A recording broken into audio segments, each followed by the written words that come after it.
मर्यादा पुरुषोत्तम भगवान राम हम सबके आराध्य और पूजनीय है। वे एक राजकुमार के रूप में पैदा हुए, इतने बड़े साम्राज्य के उत्तराधिकारी थे, लेकिन उनका संपूर्ण जीवन बिल्कुल आसानी और सहजता से चलने वाली कोई सक्सेस स्टोरी नहीं थी। जब हम उस मर्यादा पुरुषोत्तम के सामने सिर झुकाते हैं तो वास्तव में हम किसकी पूजा कर रहे होते हैं? आइए जानते हैं कि किस चीज ने राम को इतना महान बनाया और उनके जीवन से हम क्या प्रेरणा ले सकते हैं। दुनिया में बहुत कम इंसान होते हैं, चाहे परिस्थिति कुछ भी हो, वो जैसे हैं वैसे ही रहेंगे। एक बार की बात है, एक कथा में एक 14 साल की लड़की ने वक्ता से प्रश्न किया कि महाराज, लोग कहते हैं कि राम अयोध्या से लंका पैदल चले गए थे। क्या ये प्रैक्टिकल है कि कोई व्यक्ति अयोध्या से लंका पैदल जा सकता है, या यह सिर्फ एक माइथोलॉजी है, कहानी है? संत मुस्कुराए और उन्होंने उत्तर दिया, बेटा तुम अभी बच्ची हो, कुछ सालों बाद तुम्हारा विवाह होगा, तो क्या तुम अपनी जिंदगी में इस तरह का आदमी चाहती हो कि यदि तुम खो जाओ तो वह पूरे रास्ते चल कर आएगा और तुम्हें खोजेगा, या वह यह सोचेगा कि यह प्रैक्टिकल नहीं है और पड़ोस में ही कोई प्रैक्टिकल सॉल्यूशन ढूंढ लेगा? तुम्हें कैसा आदमी चाहिए? लड़की मुस्कुराई और उत्तर दिया, डेफिनेटली पहले वाले जैसा। अगर आज की सक्सेस डेफिनेशन के हिसाब से देखें तो राम एक असफल कैरेक्टर थे। राम का जीवन एक डिजास्टर है, एक continuous disaster, serial disaster. Ram Rajkumar के रूप में पैदा हुए, अयोध्या के उत्तराधिकारी थे। जनक की पुत्री सर्वगुण संपन्न शीलवान राजकुमारी सीता से विवाह हुआ। राज्याभिषेक होने ही वाला था कि अपनी सौतेली मां के कहने पर उन्हें पत्नी के साथ जंगल में जाना पड़ा। जंगल में रहना, कुछ टीवी शोज इसे किसी प्रकार के रोमांटिक प्रसंग के रूप में जरूर दिखा सकते हैं, ठीक है, लेकिन वास्तव में जंगल में रहना कोई रोमांटिक अफेयर नहीं है। यकीन मानिए, अगर आप 2-3 हफ्ते जंगल में बिताकर वापस आए तो आपके घर वाले आपको नहीं पहचान पाएंगे। उन्हें भी कष्ट सहना पड़ा होगा। एक युवा पत्नी के साथ वह एक आदिवासी महिला नहीं थी, एक राजकुमारी थी। उनके साथ जंगल में रहना कोई रोमांटिक मामला नहीं था। एक बहुत ही कठिन जीवन जिया उन्होंने। ये जानते हुए कि जंगल में जीवन बहुत कठिन होगा, उनके भाई लक्ष्मण भी उनके साथ हुए।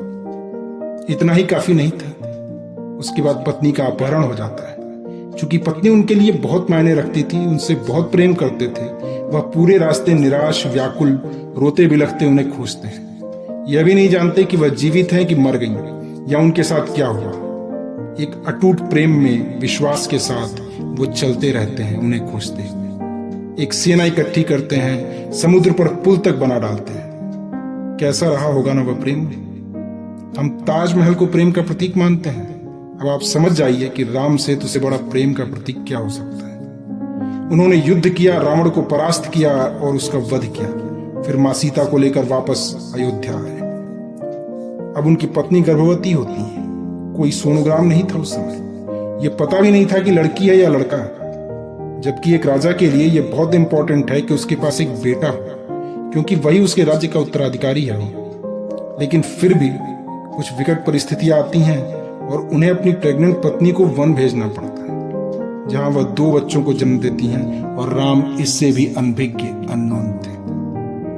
फिर अपने ही बच्चों से उनका युद्ध भी होता है। दोस्तों, आपके या किसी के भी जीवन में कोई सच्ची घटना या आपदा हो तो वो क्या हो सकती है कि आप जाने अनजाने में आप अपने ही बच्चों को मार डालें। यह सबसे डिजास्टर्स चीज है जो आपके साथ हो सकती है, और यह उनके साथ लगभग हो भी गया था। उन्होंने अपने ही पुत्रों को लगभग मार ही डाला था। किसी तरह भाग्यवश वो बच गए। ये जाने बिना कि वो कौन है, उन्होंने अपने ही पुत्रों को मारने की कोशिश की। इसके बाद एक और डिजास्टर होता है और सीता उन्हें हमेशा के लिए छोड़कर परलोक चली जाती है।